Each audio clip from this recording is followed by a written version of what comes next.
que vai ser o assunto hoje, Thiagão? Bom, hoje vamos falar uma coisa aí que o pessoal às vezes não compreende tão bem, que é o volume, né, o tamanho basicamente dos dutos do cabeçote, conforme o tipo de motor. Legal. Pode começar?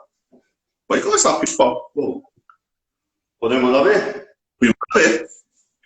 Então é o seguinte, pessoal, a gente prepara muito cabeçote aqui para clientes, né, para oficina, equipe de competição, e às vezes o pessoal pensa que é só o fluxo, só o CFM, né, que a gente mede na bancada de fluxo, que importa. E claro que o fluxo é muito importante, é uma das coisas que a gente mais busca, porém é importante também compreender que o volume do duto, o tamanho do duto basicamente, também pesa muito aí no desempenho do motor, na curva de torque e de potência que o motor vai render, né? Então, a gente precisa entender um fundamento básico, que é a questão da energia que a massa de ar vai ter dentro do duto. Então, se o duto for muito pequeno para o motor, que é incomum, né, mas pode acontecer, o ar acelera demais, a velocidade do ar é muito alta, ele aumentando muito a velocidade, cai a pressão e cai a densidade do ar no duto. Isso vai fazer o motor perder potência quanto maior for a rotação, porque a rotação do motor também tende a aumentar a velocidade do ar. Então, quando o motor trabalha em rotação maior, aí já precisa de um duto também maior, precisa de um volume maior no duto para manter a velocidade do ar controlada. Só que um erro, às vezes, é achar que quanto maior o duto, melhor. E não é assim. Porque se o duto for muito grande, acontece o oposto.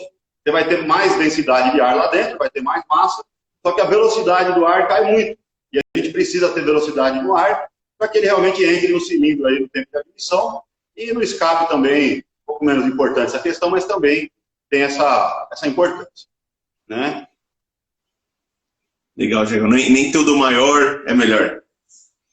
Com certeza não, né? Então, os dois parâmetros básicos aí que vão definir o volume ou o tamanho ideal do duto são a cilindrada do motor.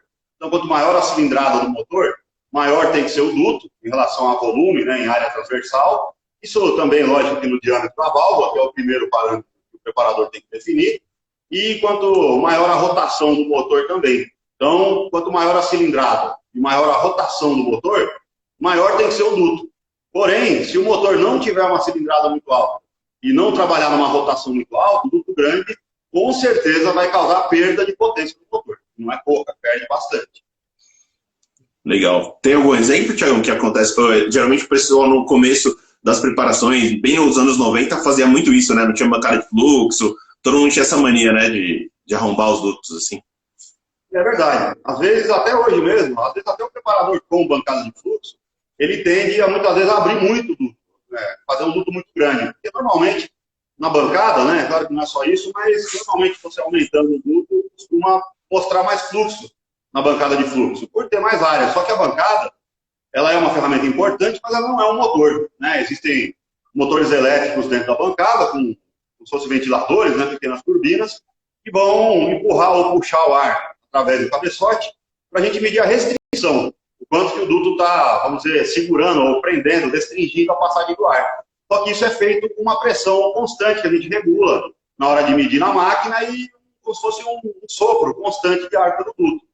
O motor trabalhando não vai ser exatamente assim. A gente vai ter pulsos aí de pressão e de fluxo, que são gerados aí pelo pistão subindo e descendo aí na admissão do escape.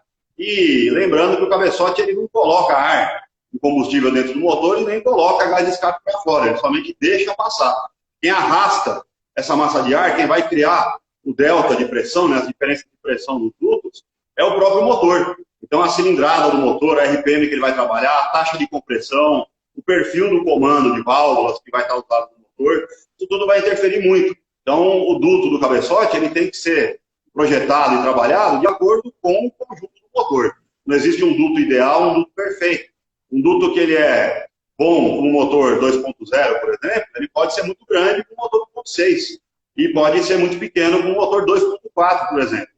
Falando de uma mesma cilindrada, um duto que é bom para um motor 1.9, aí, que é uma combinação comum em AP, que é bom para um motor 1.9 que vira 6.500 RPM, ele fatalmente vai ser pequeno para um motor 1.9 que vira 9.000, né?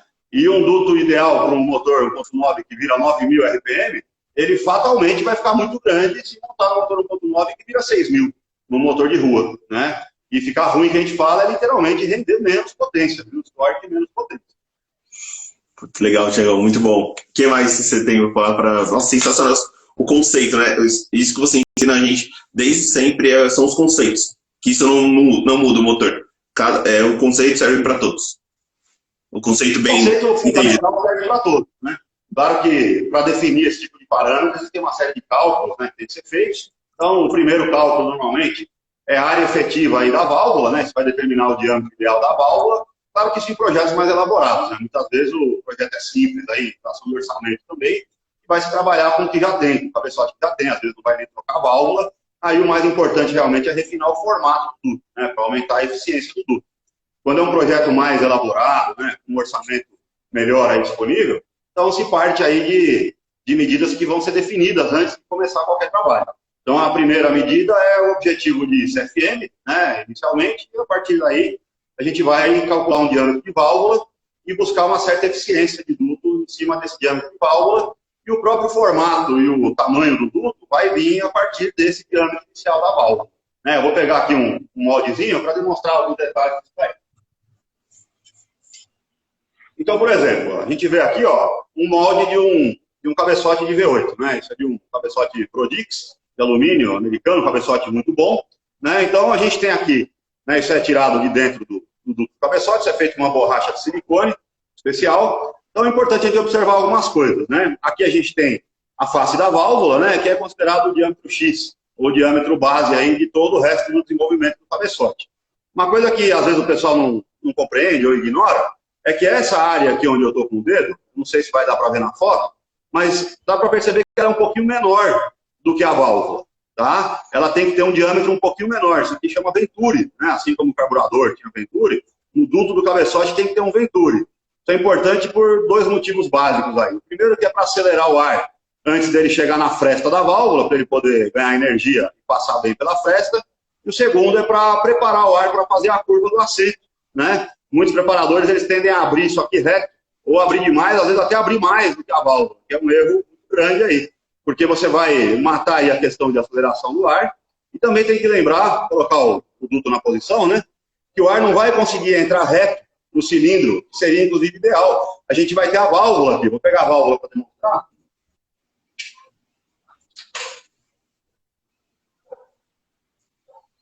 Encaixei uma válvula aqui no molde, então dá para observar bem. O assento da válvula ele é a 45 graus, né? É um assento padrão. Então, quando o ar estiver vindo aqui pelo duto, ele não vai poder entrar assim. Então, abrir o duto reto é um erro grave, né? Tem que ter esse venturi para a gente começar a preparar o ar para fazer essa curva aqui, que é a curva do assento, para poder desviar exatamente da cabeça da válvula. Então, a curva interna, que a gente chama, a curva do assoalho, é importante para isso, né? A curva do teto aqui, e essa redução aqui, que é o chamado venturi do duto, normalmente o ideal é que tenha 85% do diâmetro da válvula. Se abrir demais essa região aqui, alguns milímetros da válvula, geralmente mata o cabeçote. Né? Isso é uma coisa que é importante considerar. Né? Esses moldes aqui a gente também consegue ver algumas coisas que no olho pode enganar. Então, se a gente olhar o duto por cima assim, dá a impressão que ele é pequeno aqui, ó. Dá a impressão que ele tem uma área estrangulada aqui, mas quando você olha ele assim, você vê que não é bem assim. Olha como é grande aqui. Tá? Então, aqui tem uma área relativamente boa, apesar de ser estreito nesse formato. Né? E uma curiosidade, né? Por que o duto do V8 é quadrado? O pessoal às vezes abre o duto do AP de algum outro motor e deixa quadrado. O formato quadrado não é bom. Tá? Isso aqui é quadrado não porque funciona melhor, mas porque o V8, que é um motor OHV, ele tem o comando no bloco, né? Os V8 tradicionais. Então aqui passa a vareta, que vai empurrar o balancinho. Então, para poder desviar da vareta, ele tem que fazer o duto com esse formato retangular. O ideal mesmo seria um duto redondo, né? Para evitar essa mudança de área transversal, de formato aqui. Mas como tem a vareta aí de acionamento do balancinho, não tem como você tentar abrir isso aqui ou arredondar isso aqui, ele fura. Né? Então essa curva, inclusive, e esse formato retangular é literalmente para desviar um obstáculo aqui, que é o furo da vareta. Né? Não é ideal o duto quadrado, apesar do que muita gente pensa. Aqui é porque é inevitável mesmo. Né? Um outro exemplo interessante aqui, isso é um cabeçote de Fiat, né, de Sevel, o pessoal usa aí no circuito, principalmente nosso amigo Fernando lá da Racer Preparações, então a gente já fez algum cabeçote desse tipo para ele. Além de a gente perceber aqui que tem novamente aquela pequena reduçãozinha antes da válvula aqui, olha como o duto ele é curvo, tá? O duto não é totalmente reto, não sei se dá para perceber, mas ele faz uma curva nessa direção. Tá? Ou do V8 você também consegue ver um pouco dessa curvatura aqui. Tá? Isso é importante por quê? Né? Porque o duto ele não fica no centro do cilindro, ele fica normalmente na lateral do cilindro. Então, desse lado direito de vocês no vídeo aí, desse lado aqui, tem a parede do cilindro. Então a gente tenta, né, muitas vezes a própria engenharia da fábrica já faz isso, tenta fazer o duto jogar o fluxo de massa de ar aí para o interior, para o meio do cilindro, tentando evitar aí a parede do cilindro, né? Então tem coisas aí que se você olhar só o cabeçote, ou olhar só a janela do duto que a gente fala, só a entrada, não vai conseguir perceber muito bem, né? Então tem uma série de pequenos detalhes como esse que vão fazer bastante diferença aí no fluxo do cabeçote. Legal, Tiago. Uma dúvida que eu ia te perguntar, a parte do Venturi que você mostrou pra gente, quando o preparador estraga ela, na bancada de fluxo aparece um ganho de fluxo? Normalmente ali quando abre, perde fluxo, tá? Tá. Porque realmente estraga aí o direcionamento do ar para a fresta da válvula, né? Então normalmente abrir muito ali é feito mais para o pessoal que não mede na bancada de fluxo, né? Mas em alguns casos, conforme o formato do duto, né, a posição que ele vem antes da válvula, o cara abre o duto inteiro, inclusive ali, e principalmente no levante alto, quando a válvula está bem aberta, às vezes ele pode ver mais fluxo ali. A válvula bem aberta, às vezes ela sai da frente, né, da fresta, a fresta fica mais aberta, então às vezes aparece mais certeza na bancada, com aquela parte arrombada, vamos dizer assim. Só que aí quando vai para o dinamômetro para a pista, aí toma lá uma decepção. Né? Acaba que o motor não vem potência ou a curva de potência ela fica esquisita, como a gente fala. Né? O motor demora, e ele só dá aquele pico de potência no final aí do giro, que é quando o motor consegue acelerar o ar, mas isso não gera desempenho, né? O carro não acelera bem, principalmente em troca de marcha, e a rotação obrigatoriamente vai cair, e aí se o motor não tiver potência, ele demora para levantar a frente do novo, né? A frente do carro cai, vamos dizer assim. Então, é importante aí respeitar esse Venturi do duto. Em muitos casos aí, a gente já viu que, às vezes, a bancada de fluxo, a nossa bancada não concorda com o nosso dinamômetro, né? O que é normal quando a gente considera esses outros fatores aí. Às vezes você vê um pouco mais de CFM na bancada, mas não vê mais potência, não vê mais HP no dinamômetro, né?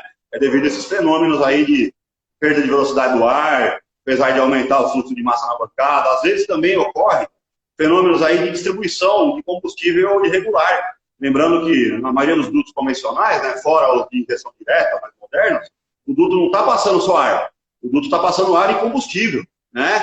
Então o combustível ele é muito mais pesado que o ar, conforme o tipo de bico injetor, se for refurado ou carburador, né? O combustível não vai estar perfeitamente vaporizado, vai estar aí meio gotejado, com gotas de combustível, de líquido, literalmente, e essas gotas são pesadas, né? E lembrando que o motor não queima líquido. O motor só consegue queimar o combustível bem vaporizado. Então, às vezes, acontece de fazer uma alteração no cabeçote, no duto, e ganhar fluxo de ar na bancada, que a bancada convencional é seca, né? Está medindo só ar. E aí, quando vai para o dinamômetro, o motor perde potência.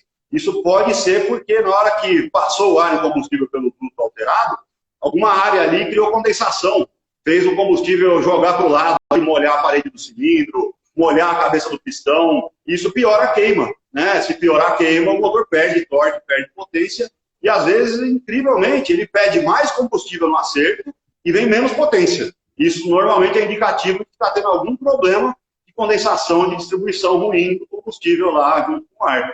Por isso que o americano, né, o pessoal que tem mais condições aí, principalmente financeira, eles têm uma bancada de fluxo chamada Wet Flow Bank, que é uma bancada de fluxo úmido. Né? A bancada ela passa ar e líquido junto para o cara ver exatamente como está distribuído o líquido além do ar para simular aí a distribuição do combustível. Em muitos casos eles usam infravermelho aí para ver as partes que está molhando o líquido. Fora que hoje em dia também existe muito software, né? Muito programa de computador do tipo CFD, que é Computerized Fluid Dynamics, que é dinâmica de fluidos computadorizada. Então, com esses programas aí, eles conseguem prever, não de forma exata, mas muito próximo do real, de que forma que vai distribuir aí os vórtices de ar, de combustível, onde vai tender a acumular combustível e fazer as modificações adequadas aí primeiro no computador e depois na peça real, seja em fabricação, seja em modificação, né, para ter o máximo desempenho aí. Oh, valeu, Chegão. Eu já tinha visto fotos dessa bancada. Vídeo dela funcionando, eu não vi. Dessa aí que você falou, da WET. É bem interessante. A gente pode separar um vídeo aí depois de encontrar alguma coisa e mostrar para o pessoal, tanto na Academia Motor como na Tecnomec também, né, no Instagram. Legal. Tem mais algum assunto aí, Chegão, para comentar com a galera desse que a gente falou? Você falou hoje? Tem outra coisa que muita gente, essa realmente muita gente desconhece, né? É claro, sempre tem gente que conhece essas coisas. Além, né? Então, vamos lá. Os fundamentos básicos aí de um bom cabeçote, né? A gente precisa, primeiro, ter uma área de passagem suficiente, né? Isso a gente consegue com o diâmetro da válvula e o tamanho do duto correto. É bom, precisa ter uma eficiência alta, né? Eficiência é um formato bom, um formato correto, e o cabeçote tem bastante fluxo, né? Isso se faz aí no trabalho do duto e também nos ângulos das válvulas, aí no ângulo da sede de válvulas, para o ar fazer as curvas aí, fazer um bom movimento, ter um bom fluxo numa certa área, né?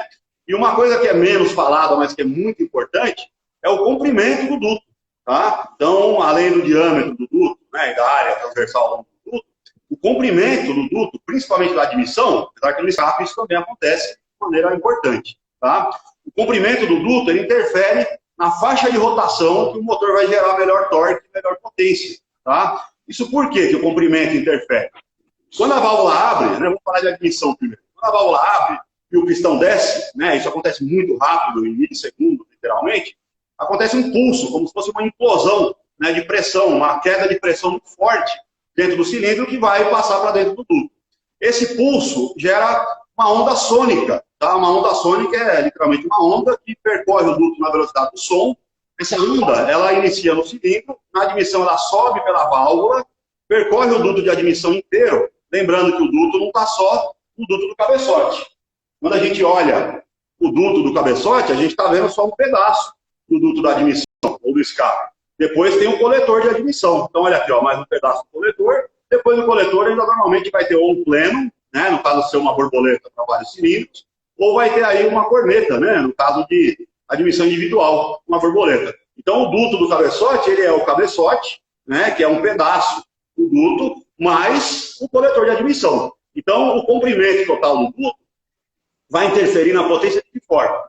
Então, como a gente disse, a válvula de admissão abre e aquele pulso de depressão ou de vácuo, né, se quiser falar de linguagem popular, ele vai subir na velocidade do som pelo duto, tá? Vai chegar no ponto de expansão, que vai ser ou o interior do pleno, tá? Ou a atmosfera, no caso de admissão individual, vai causar uma, vamos dizer assim, uma implosão aqui fora de novo, e o ar que está aqui fora no pleno ou na atmosfera, ele reage a essa implosão e causa uma onda reflexa, tá? Reflete uma onda de volta para dentro do duto. Essa onda ela volta em sinal invertido, volta positiva. A válvula normalmente vai estar fechada nesse momento, ela bate na válvula, volta novamente refletida para fora do duto, bate de novo no volume aí de pleno ou na atmosfera e volta outra vez para dentro do duto. Isso vai acontecer algumas vezes, conforme a rotação do motor.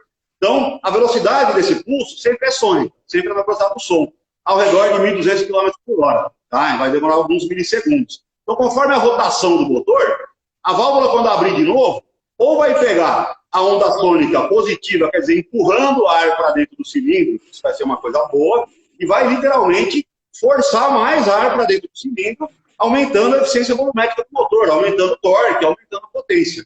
Só que fatalmente em outras RPMs, o tempo de abertura de válvula vai mudar, a onda que vai estar vindo, ela vai ser negativa, devido à inversão de sinal que acontece aí conforme ela reflete. E se ela for negativa e a válvula estiver aberta, essa onda vai ser de depressão. Quer dizer que ela vai literalmente puxar o ar para fora do cilindro e vai reduzir a eficiência volumétrica do motor. Então, qualquer comprimento de duto, fatalmente vai aumentar a eficiência volumétrica, o torque e a potência do motor em algumas RPMs, e fatalmente vai diminuir, reduzir o torque e a potência, a eficiência volumétrica do motor, em outros RPMs. Devido à questão do tempo de válvula abrindo e fechando que muda para RPM, em RPM baixa, o tempo da válvula abrir e fechar é maior.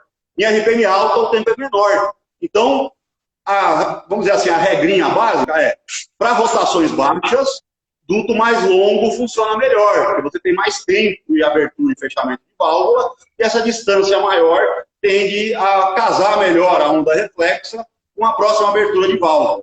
Então, o duto mais longo, ele sempre vai tender a aumentar o torque e a potência em rotações mais baixas, Rotações mais baixas depende aí do curso do virabrequim, que é a velocidade do pistão que determina isso. Mas falando em motor de automóvel, aí normalmente é até 5, 6 mil RPM. Abaixo disso é rotação baixa. Então a gente tende a usar dutos mais longos, isso sempre vai funcionar melhor. Para rotações mais altas, onde o tempo, o intervalo de abertura de válvula é menor, a gente quer um duto mais curto, para que a distância seja menor e a onda reflexa consiga pegar novamente a válvula abrindo em reflexão positiva. Então essa é uma regrinha básica, mas é muito importante. Rotação mais baixa, duto longo.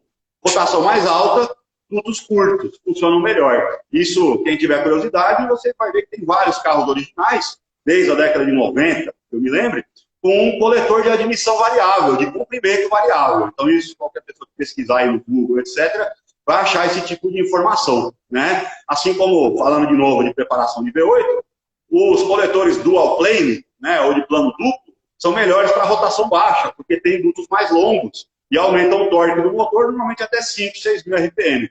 E o coletor single plane, aquele que todos os dutos se juntam no plano no centro, ou plano simples, eles são melhores para rotação mais alta, porque tem os dutos mais curtos, e eles literalmente perdem torque e potência nas rotações mais baixas do motor aí, tá? No escape isso também acontece, só que não é simplesmente mais curto ou mais longo, infelizmente, apesar da regra meio que se aplicar. Para tudo isso existem cálculos para o comprimento correto, mas você seguir essa regrinha aí, com certeza vai ser favorável para a curva de torque e de potência do motor.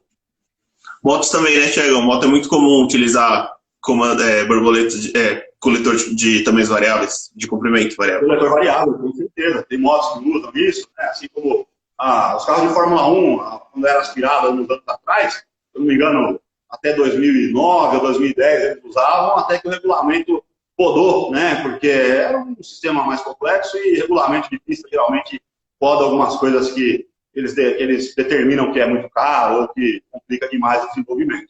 Mas é super importante isso daí. Tiagão, tem mais de 100 pessoas na nossa live aqui ao vivo. Fala um pouco dos dois vídeos que você gravou aqui para a galera, que você já gravou e já estão no YouTube da Tecnomec. Conta aí para a galera do que é. Legal. Esses últimos tempos aí, dessa quarentena, né? A gente, infelizmente, não está podendo dar aula física aqui na escola. Então eu fiz dois videozinhos, né, nas últimas semanas, para poder dividir um pouco mais o conhecimento para quem está em casa, sendo aluno ou não. Né? Então, um dos vídeos foi sobre como medir a distância das válvulas dos pistões, né? Lembrando que no motor preparado, a gente muda a altura de cabeçote, a altura de bloco, usa outro pistão, comando de válvula diferente, né? Sempre existe o risco aí de atropelar a válvula, né? Isso é terrível, logicamente, uma das piores quebras. Então, lá a gente explica como medir de duas formas básicas, aí, com a massinha, que é a forma mais simples, e com um relógio comparador, que é a forma um pouquinho mais técnica, né? Como medir a distância das válvulas dos pistões, né? O nome do vídeo realmente é medindo a distância das válvulas dos pistões. Está no YouTube, né? Aberto para quem quiser ver. E mais recente agora eu fiz um outro sobre o raio de concordância do virabrequim. Uma coisa talvez não tão conhecida também, mas que é super importante aí para manter a resistência mecânica do virabrequim, para evitar a quebra do virabrequim. E é uma coisa que é simples, só que às vezes a retífica mata esse raio aí e acaba comprometendo a resistência do virabrequim, né? Fora esse vídeo, a gente tem outros vídeos que a gente gravou, inclusive com você aí, né, pessoal da Academia Motor, que tem vídeo sobre brunimento do cilindro, né, aquele acabamento da parede do cilindro, que é super importante, porque não é bom deixar o cilindro liso, né, espelhado, né, o uso do rugosímetro, que é a ferramenta que mede esse parâmetro, né, isso é super importante, está lá no canal da Academia Motor. Temos também vídeo gravado com vocês, que é como medir a espessura da parede do cilindro, né? Porque às vezes a gente quer usar pistão maior, mas quando a gente mandrila, né, ou abre o cilindro para usar um pistão maior, a parede do cilindro vai ficando mais fina, né? Então, mesmo que não fure aí no momento da retífica, de abrir, ele pode ficar mais fraco, né? Rachar quando está andando, ou até causar deformação aí, o que vai comprometer vedação de anéis, também perde potência e torque.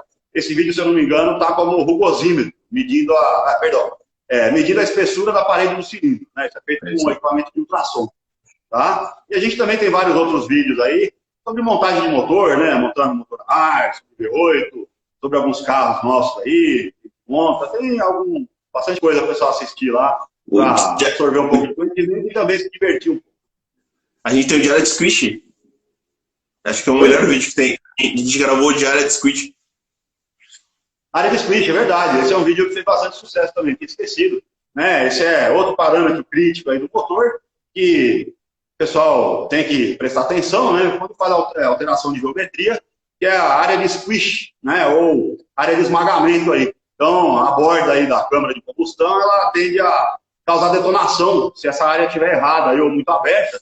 Então, o vídeo área de squish, ou área de esmagamento, é um vídeo excelente também para você aprender a respeitar essa geometria, quando fizer alterações do motor, para garantir aí que a câmara de combustão vai ficar em formato bom para evitar detonação, principalmente. O motor preparado, né, a gente sempre está buscando pressão de cilindro alta, aí, temperatura alta, então evitar detonação é uma das coisas mais importantes para o preparador aí, conseguir bastante potência sem quebrar o motor por detonação. Chegou para finalizar, nossa live vai ficar gravada no YouTube da Academia Motor. E para quem vê esse vídeo posteriormente quiser fazer aula com você, como é que faz? Tem Instagram, tem telefone, e-mail, como é que faz? Tem o Instagram, né? Então, a gente tem cursos aí de mecânica de motor, são cursos profissionalizantes, né? Bastante técnicos. Então, tem um curso de mecânica de motor que é para aprender como o motor funciona, o motor original, aprender a trabalhar fazendo medições, né, que é uma coisa crítica aí, aprender a usar micrômetro, relógio comparador, medir todos os diâmetros, folgas, parâmetros aí do motor, rotator químico, né, plastic gauge, fazer uma montagem técnica correta do motor, sistema de alimentação, como funciona, carburador, distribuidor, que é mais antigo, também injeção eletrônica, né, lambda, distribuição, etc., nesse curso de mecânica, dura 5 meses, e depois desse curso, já de nível avançado, né, o ideal é fazer em seguida, a gente tem um curso de preparação de motores também, né, que ensina como construir, é mais a parte física do motor, não é tanto de acerto, não é acerto de mistura, nem de ponto, isso a gente tem, inclusive o Fernando Fury, né, e outros parceiros que fazem esse tipo de treinamento, mas a gente ensina basicamente a construir um motor preparado do começo ao fim, né, desde a geometria da parte de baixo, alteração de cilindrada, né, taxa de compressão, usar bureta, comando de válvulas, medição por disco de grau, acertar geometria de balancinho, carga de mola, dimensionamento de turbo, né, usando mapa de compressor, mais uma série de outras coisas, cálculo aí de comprimento do duto, preparação de cabeçote, a gente usa a bancada de fluxo, como modificar o duto corretamente, e mais uma série de parâmetros de preparação. Quem quiser ver mais, o site é tecnomec.com.br, não sei se dá para ler aqui, deixa eu dar uma levantada, Tecnomec, né? tecnomec.com.br, no Instagram é @tecnomec no Insta, e no Facebook, Tecnomec no Face, né? Então você acha lá e tem bastante foto, tem vídeo, material aí de entretenimento e também informações sobre nós. O telefone nosso é 11, né? Estamos em São Paulo, 5594-0877. 5594-0877. Então tá bom, Thiagão. Perguntaram aqui se vai ter mais vídeo nessa quarentena, como é que é? Perguntaram aqui. Se você vai produzir. Sim, né? Eu não sou muito bom em produção de vídeo, de material digital, das coisas, mas já estou fazendo já um terceiro videozinho aí, acredito que semana que vem deve estar soltando aí, se conseguir antes, mas como a gente tem ainda o trabalho da oficina aí, com bastante a gente, então acho que no começo da semana que vem estamos soltando mais um vídeo. Então tá ótimo. Valeu, Thiagão, obrigado. Valeu, galera, tamo junto. Valeu, Thiagão, um grande abraço. Valeu por ter comparecido e ter dado as fortalecidas. A melhor live que a gente já teve, deu 100 pessoas online. Obrigadão. Que bom, obrigado aí, Marcão, valeu pela força. Obrigado, pessoal, pela audiência aí. Espero que vocês tenham gostado aí do nosso bate-papo. Um abraço. Tassi fez uma pergunta interessante. Nesse segundo semestre, como vai funcionar as matrículas para a turma de preparação do seu curso? Então, o primeiro semestre ficou comprometido aí as turmas, né? Infelizmente a gente teve que meio que parar no meio, né? Então a gente está definindo agora se a gente vai ter de novo o curso de preparação no segundo semestre. Normalmente a gente tem só no primeiro, mas é possível que a gente tenha a turma de preparação novamente no segundo semestre, até para o pessoal que perdeu aí no primeiro semestre possa refazer, ou mesmo quem tem interesse em fazer pela primeira vez. Lembrando que o curso de preparação é em nível avançado, então recomendado realmente para quem já tem uma formação técnica forte aí, a mecânica técnica de motor, né, porque já parte aí de um nível alto e o ritmo do curso é muito forte, né, então é importante ter esse conhecimento prévio aí, tá? Com certeza a gente também vai ter o curso de mecânica no segundo semestre, como a gente tem em todos. Então tá bom. Abraço, Thiagão. Se cuida. Valeu, tamo junto. Valeu, um abraço, pessoal. Obrigado aí. Boa noite.